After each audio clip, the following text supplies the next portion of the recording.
On October 15th, 1889, in the fog-shrouded streets of Whitechapel, London, something occurred that would challenge our understanding of the boundaries between life and death. William Harrowgate, one of Victorian London's most respected architects and draftsmen, succumbed to consumption at the age of 34, leaving behind his wife Margaret and their 7-year-old son, Thomas. The funeral at Kensal Green Cemetery proceeded with typical Victorian solemnity until witnesses noticed something peculiar. While mourners wept, young Thomas stood perfectly still at the graveside, his small hand moving through the air as if tracing invisible lines. When Margaret tried to lead him away, the boy spoke words that would prove prophetic. "Papa promised he would keep teaching me to draw. He said death wouldn't stop our lessons." But before we dive into this nightmare, if you're new here and love spine-chilling stories, hit that subscribe button. Trust me, you'll want to be notified when the next one drops. Now, let's begin. 3 weeks after William Harrowgate's burial, on the night of November 8th, 1889, Margaret Harrowgate was awakened by the sound of footsteps above her bedroom. The gas lamps in the hallway had been extinguished hours earlier, yet a thin line of light emanated from beneath the door of her late husband's study on the 3rd floor. What she discovered upon climbing those stairs would mark the beginning of events that still defy rational explanation. There, hunched over William's massive oak drafting table, sat 7-year-old Thomas, his small frame dwarfed by the high-backed leather chair that had been his father's favorite. But it was not the sight of her grief-stricken son seeking comfort among his father's belongings that caused Margaret to gasp and steady herself against the doorframe. It was the drawing spread before him. The paper showed an elaborate architectural elevation of a Gothic Revival church, complete with flying buttresses, pointed arch windows, and intricate stone tracery. Every line was executed with mathematical precision, each shadow perfectly cross-hatched, every proportion exactly to scale. The level of technical skill displayed was extraordinary, but what made Margaret's hands tremble as she lifted the drawing to the lamplight was something far more disturbing. She knew this style intimately. The characteristic way the ink pooled at the corners of intersecting lines, the distinctive flourish in the architectural annotations, the peculiar habit of adding a tiny crow perched somewhere in each design. These were William's signatures, as unique to him as his handwriting. This was not merely a skilled drawing. It was a perfect replication of her deceased husband's technique. Impossible for anyone to forge, let alone a 7-year-old child who had only begun learning basic shapes. When Margaret asked Thomas how he had created such a drawing, the boy's response chilled her to her core. He looked up with eyes that seemed older than his years and said matter-of-factly, "Papa showed me. He came after you went to sleep. He held my hand and guided it across the paper, just like he used to do when he was teaching me letters." Margaret wanted to dismiss this as the fantasy of a grieving child, perhaps copying something his father had already drawn, though she knew William kept no church designs in his study. She searched through every portfolio, examined every sketch in his files, but found nothing resembling this Gothic church. The drawing was entirely original. She told herself Thomas must have observed his father more closely than she realized, that grief could inspire unusual capabilities in children.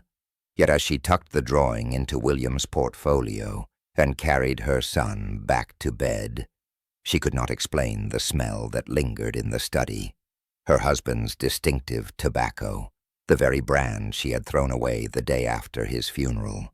Nor could she explain why the drafting tools, which she had carefully cleaned and stored 3 weeks ago, were arranged exactly as William had all the washes laid them out when beginning a new project, or why the inkwell, which she knew had been empty, was now filled with the special India ink William had imported from Hamburg. What happened over the following weeks would transform a mother's private concern into a phenomenon that attracted the attention of London's medical and architectural establishments. Between November 9th and December 15th, 1889. Thomas Harrowgate produced 17 architectural drawings of increasing complexity, each manifesting under similar circumstances, always at night, always in his father's study, always with the child claiming William's presence. Margaret, an educated woman who had assisted her husband with his architectural correspondence, began documenting each incident in a leather-bound journal she purchased from Harrods specifically for this purpose. Her entries, preserved today in the British Museum's Paranormal Archives, provide meticulous detail about each drawing's creation. The second drawing depicted a railway station with revolutionary iron and glass construction. The third showed a hospital with ventilation systems decades ahead of their time. The fourth presented a bridge design utilizing engineering principles not yet published in any architectural quarterly. But it was the fifth drawing that shattered any possibility of rational explanation. On November 28th, Thomas produced detailed blueprints for an extension to the British Museum that matched, line for line, confidential plans that had been submitted to the Royal Commission only 3 days prior. Plans that existed in exactly 2 copies, both locked in the Commission's vaults. When Margaret, increasingly alarmed, brought this drawing to the museum's chief architect, Sir Alfred Waterhouse, he went pale and demanded to know how she had obtained classified documents.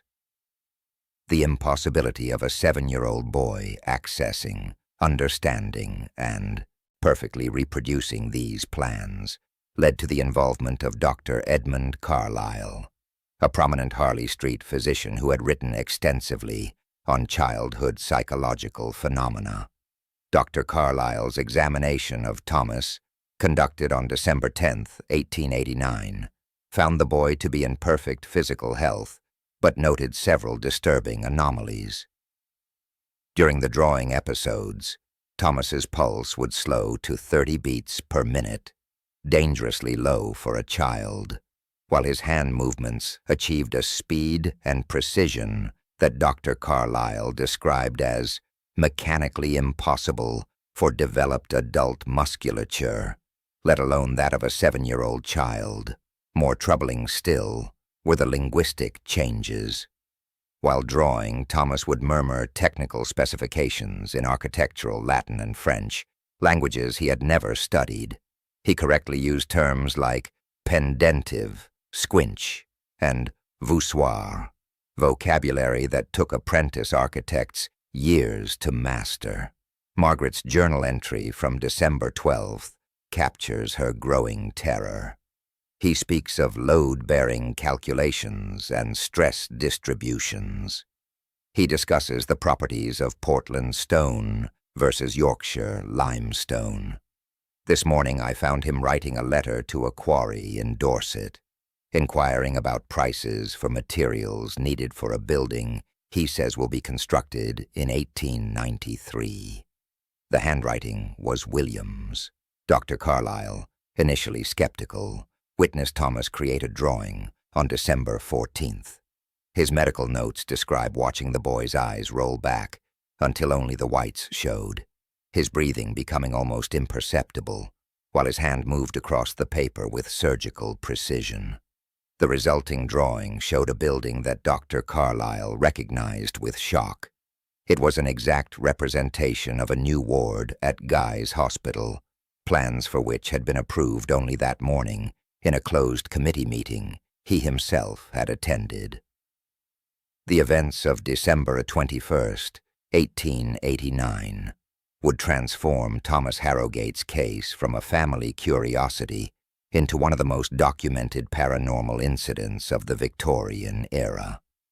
Margaret, desperate for spiritual guidance, had invited Reverend Jonathan Mills of St. George's Church, Hanover Square, to witness her son's nocturnal activities. The Reverend, initially approaching the matter as one requiring pastoral comfort for a grieving family, brought 3 church elders, Mr. James Worthington, a banker, Mr. Charles Pemberton, a barrister, and Dr. Henry Ashford, a theologian from King's College. What these men witnessed that night would haunt them for the remainder of their lives. At exactly 11:47 p.m., Thomas rose from his bed in what Reverend Mills described as a state resembling somnambulism, yet with purposeful intent. The boy walked past the assembled witnesses without acknowledging their presence, his movements mechanical, his eyes unfocused. The temperature in William's study, measured by Dr. Jar Ashford's pocket thermometer at a comfortable 62 degrees Fahrenheit, plummeted to 41 degrees the moment Thomas crossed the threshold. Frost began forming on the window panes despite the burning coal in the fireplace. Mr. Worthington's sworn affidavit, filed with the Society for Psychical Research, describes what happened next. The child sat at the drafting table and took up the pen with his right hand, though Mrs. Harrowgate confirmed he was naturally left-handed, as was her late husband. His hand began moving at such velocity that it appeared to blur. The scratching of the pen upon paper came not in the usual intermittent fashion of drawing, but as a continuous sound, like the buzz of an angry hornet. But what truly terrified the witnesses was when Thomas began to speak. The voice that emerged from the 7-year-old's throat was not his own high, childish tone, but the deep, cultured baritone of an adult man. Mr. Pemberton, who had known William Harrowgate professionally, went white and gripped the back of a chair for support. It was William's voice, he would later testify, exact in every particular, his slight Yorkshire accent, his habit of clearing his throat before technical explanations, even his tendency to tap his finger while calculating. The boy, or whatever was speaking through him, began dictating specifications as his hand flew across the paper. The castellated parapet requires corbelling at 18-inch intervals.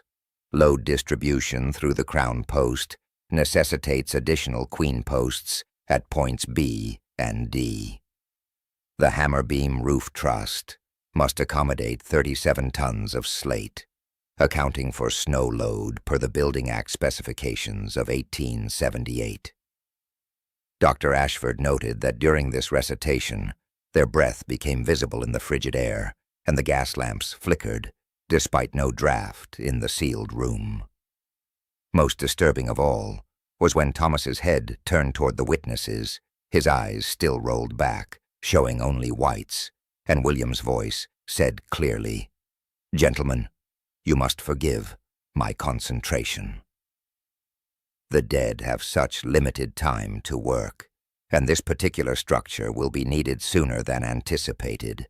The cholera will return to Bermondsey in the summer of 1891, and they will require this hospital ward."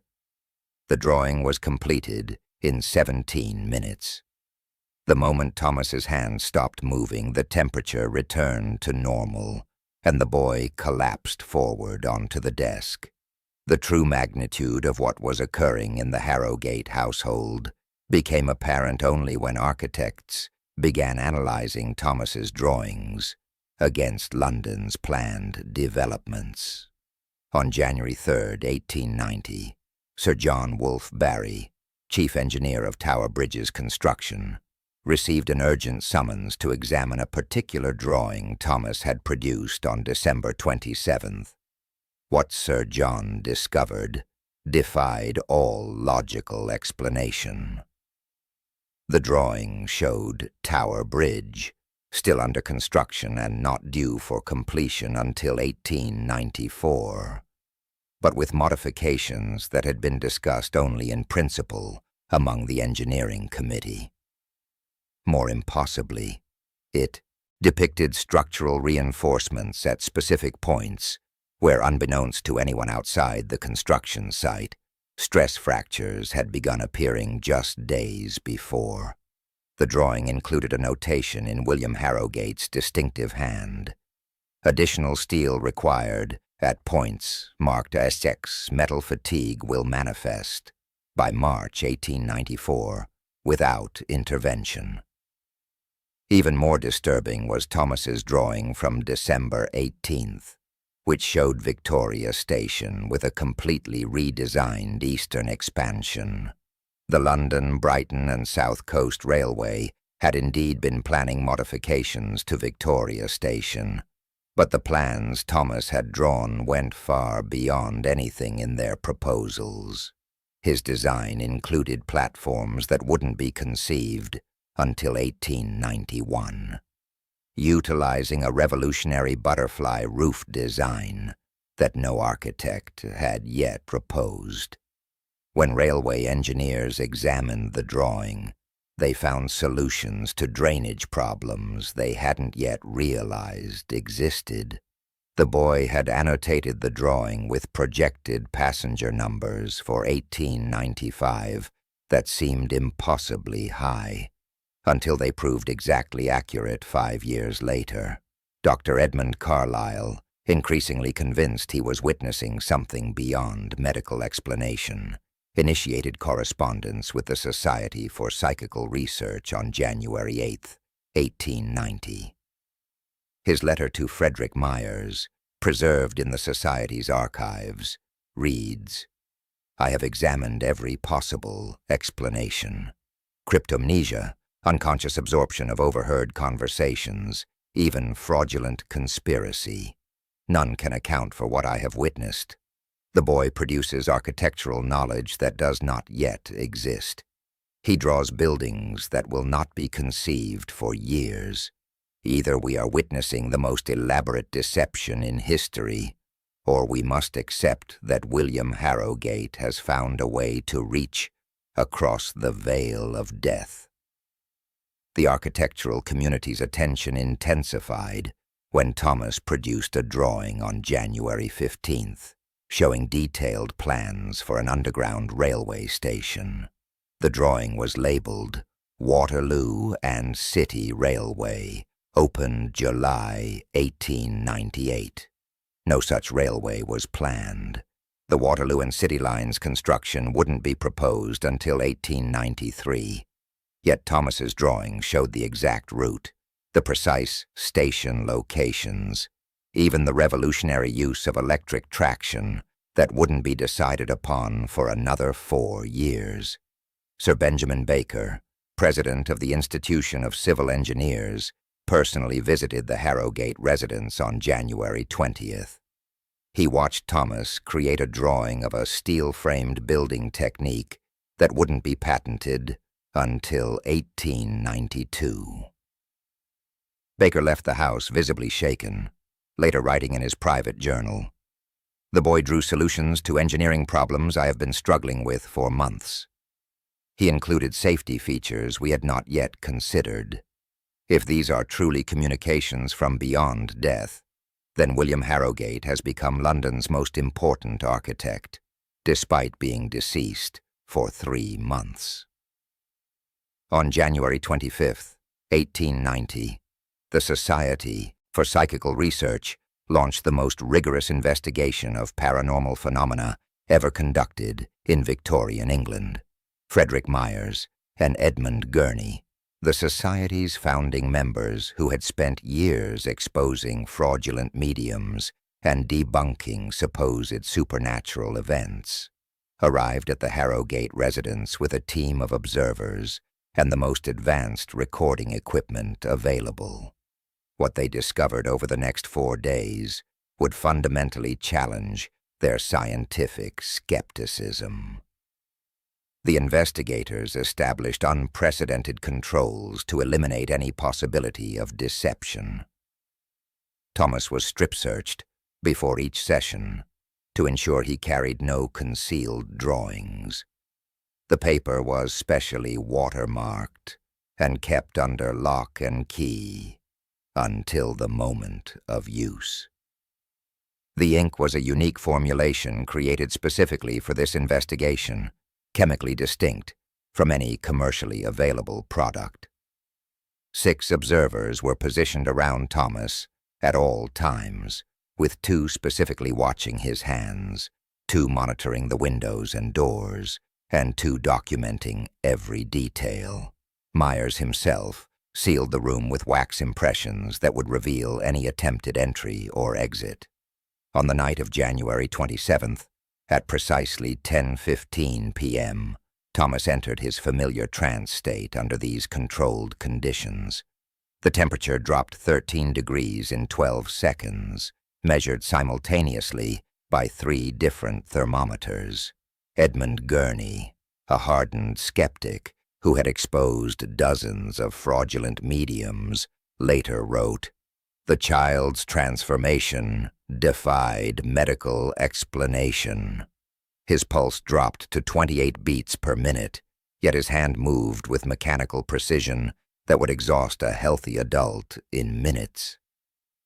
Most disturbing was the sound, not just the pen on paper, but a faint whispering, as if someone were speaking instructions just beyond the range of clear hearing. The drawing Thomas produced that night showed an octagonal building of unusual design, with architectural annotations in perfect classical Latin. When questioned afterward, Thomas could not read a single word of the text, nor could he identify basic Latin words that Myers tested him with. The inscription, when translated by Professor Augustus Thornton of Cambridge, read, "Sub fundamentis aedifici sancti Michaelis, ubi corvus in marmore sedet, recognitiones architecti dormientis invenientur, anno domini 1887. The translation revealed, beneath the foundations of St. Michael's Building, where the raven sits in marble, the sleeping architect's acknowledgments will be found. Year of our Lord 1887. Margaret gasped upon hearing this. St. Michael's was a small chapel William had restored 3 years before his death. The detail about the raven was particularly significant, William's signature mark, which he carved into cornerstone of every building he designed. The next morning, investigators accompanied Margaret to St. Michael's Chapel in Hampstead. Behind the altar, they located a marble cornerstone bearing William's carved raven. With the priest's permission, they carefully removed several floor stones. Beneath them, wrapped in oilcloth, they discovered a metal box containing 3 gold medals from the Royal Institute of British Architects that William had received for his designs, awards Margaret never knew existed, along with a letter dated September 1887. The letter, in William's hand, expressed his fear that his illness would soon claim him, and his desire that these honors eventually be passed to his son. No living person had known of this cache's existence. By February 1890, the nature of Thomas's drawings underwent a transformation so disturbing that several members of the Society for Psychical Research withdrew from the investigation. What had begun as prophetic architectural blueprints of future London buildings became something far more sinister, structures that could not, should not, exist in our physical reality. The change began on February 3rd, when Thomas produced a drawing of what appeared to be a governmental building. But upon closer examination, The design defied fundamental laws of physics. Staircases ascended to floors that occupied the same spatial coordinates as lower levels. Corridors turned in upon themselves in endless loops. The mathematical notations, when reviewed by Professor James Whitehead of the Royal Mathematical Society, described geometries that required dimensions beyond the three known to human perception. These calculations, Professor Whitehead wrote in his alarmed report, describe spatial relationships that exist only in theoretical mathematics. No human could navigate such a building. The very act of entering would trap one in recursive space. More terrifying still was Thomas's drawing from February 8th, meticulously detailed plans for what he labeled the Seminary of Perpetual Descent. The building appeared normal from the exterior, a handsome Georgian structure with pleasant proportions. But the interior revealed no doors, no windows, only an endless spiral of rooms descending infinitely downward. In the margins, in William's hand, was written, "They are showing me where architects go when they die." We build forever in the spaces between. The physical toll on Thomas became increasingly apparent. The boy, once healthy and robust, had lost 15 pounds in 3 weeks. His skin took on a grayish pallor that Dr. Carlyle described as corpse-like, as if the blood had forgotten how to carry life.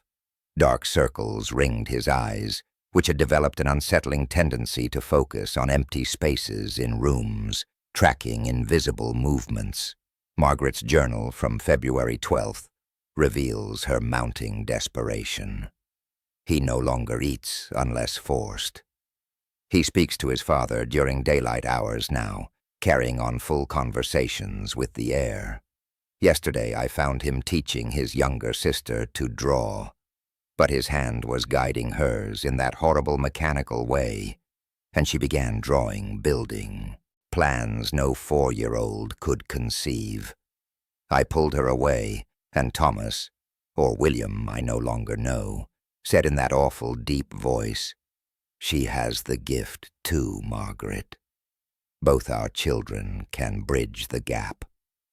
On February 15th, Thomas produced his most disturbing drawing yet, a massive cathedral-like structure that appeared to be constructed entirely of human bones, with femurs as flying buttresses and skulls forming decorative rose windows. The architectural precision was perfect. Load-bearing calculations accounted for the specific density of human bone. Mortar compositions used marrow. The spire was engineered from interlocking vertebrae. Frederick Myers, witnessing this drawing's creation, noted that the room temperature dropped so severely that ice formed on the inside of the windows, and several observers reported hearing what sounded like distant screaming. Margaret attempted to prevent further episodes by locking the study, burning the drawing materials, even restraining Thomas in his bed. Nothing worked. He would draw with charcoal on the walls, scratch designs into the frost on windows, arrange furniture into architectural models. The boy was disappearing, consumed by something that used his body as a conduit for increasingly nightmarish visions of impossible architecture. On March 13th, 1890, at 3:33 a.m., Thomas Harrowgate created his final drawing under the most extensively documented conditions in the history of psychical research. 12 witnesses were present, including Frederick Myers, Edmund Gurney, Dr. Edmund Carlyle, Reverend Jonathan Mills, and 8 members of various scientific societies. What they observed that night would remain the most detailed account of apparent post-mortem communication ever recorded. The drawing session began differently from all previous episodes. Thomas did not rise from his bed in his usual trance-like state. Instead, he sat up suddenly, fully conscious, and announced in his own childish voice, "Papa says this is the last one. He says I must come, help him build properly." The boy then walked to his father's study with deliberate purpose, the witnesses following in stunned silence. The moment Thomas took up the pen, the transformation was more violent than ever before. His body convulsed, his back arched at an impossible angle, and when he straightened, it was clearly William's presence that controlled him. But this time, William's voice, speaking through his son, sounded strained, desperate. "There is little time. The doorway is closing. They are calling him to the other side of architecture." What manifested on the paper over the next 3 hours was the most elaborate drawing Thomas had ever produced, a meticulously detailed elevation and plan of the Harrowgate family tomb in Kensal Green Cemetery. Every measurement was precise, every decorative element perfectly rendered. But the drawing showed something that did not yet exist. A small, unmarked grave beside William's tomb, its dimensions exactly those required for a child's coffin. Most chilling of all, carved into the stone, was a date. March 20th, 1890, exactly 7 days in the future. The witnesses watched in horrified fascination as Thomas added impossible details to the drawing. He sketched mourners around the grave, and several witnesses recognized themselves among the figures. Dr. Carlyle identified his own distinctive walking stick. Myers saw himself holding the exact notebook he had purchased just that morning. In the corner of the drawing, Thomas wrote a series of numbers that meant nothing to anyone present. The drawing complete, Thomas's hand moved to a final sheet of paper and wrote in William's flowing script, "My beloved Margaret, by the time you read this, our son will have joined me. This was not my intention, but the price demanded. The door between worlds should never have been opened. I thought love stronger than death, but death has its own architecture, and those who build here must follow its blueprints. The numbers on the tomb drawing are the coordinates to my final letter. Forgive me. William." Thomas then collapsed, his pulse barely detectable, his breathing shallow. When he was revived several hours later, he had no memory of the past 4 months. He could no longer draw anything beyond a child's simple scrawls. Dr. Carlyle's examination revealed massive neurological changes. Entire regions of the boy's brain showed signs of extreme deterioration, as if they had been burned out from within. Margaret, following the coordinates her husband's spirit had provided, they referenced a specific deposit box at the Bank of England, discovered a letter William had written 3 days, some days before his death, predicting with awful precision every drawing Thomas would create, ending with the prophecy of his son's death. The knowledge of what comes after death is not meant for the living. In trying to reach back, I will poison our son with truths his mortal frame cannot contain. March 20th, 1890, dawned gray and still over London, with an unseasonable frost that would be remembered in meteorological records as an unexplained anomaly. At 7:14 a.m., exactly as the first rays of sun touched the window of his bedroom, Thomas Harrowgate drew his final breath. He had shown no signs of physical distress, had eaten breakfast normally, and was sitting up in bed reading a children's book about trains when he suddenly looked toward the corner of the room, smiled, and said clearly, "Yes, Papa, I'm ready to help you build now." His eyes closed, and he did not open them again. Dr. Edmund Carlyle's autopsy, conducted at the request of both the family and the Society for Psychical Research, revealed no medical cause of death. The boy's organs were healthy, showing none of the deterioration one would expect from his months of physical decline. His heart had simply stopped, as if, in Dr. Carlyle's words, the animating force had been gently withdrawn rather than torn away. More puzzling still were the microscopic examination results of Thomas's brain tissue, which showed unusual crystalline structures in the regions associated with spatial perception and fine motor control, structures that no anatomist had ever observed in human neural tissue before or since. The funeral, attended by the same witnesses Thomas had drawn 7 days earlier, proceeded exactly as depicted in his final drawing, down to the placement of flowers and the unexpected appearance of 3 ravens that perched on William's tomb throughout the service. Margaret's final journal entry, dated March 22nd, 1890, provides the only intimate account of a mother's interpretation of these inexplicable events. I know they will say I am mad with grief, but I am at peace. Thomas was not taken from me. He was collected.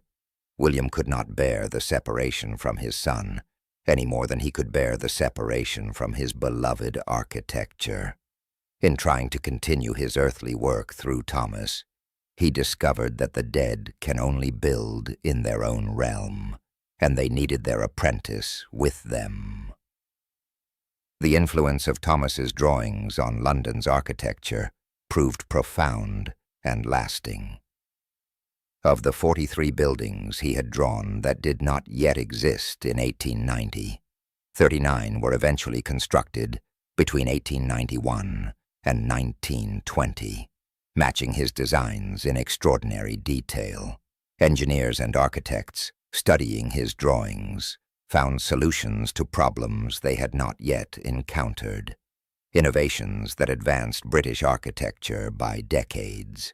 The remaining 4 drawings, those of the impossible buildings that defied physics, were sealed by order of the Royal Institute of British Architects and remain locked in their vault to this day.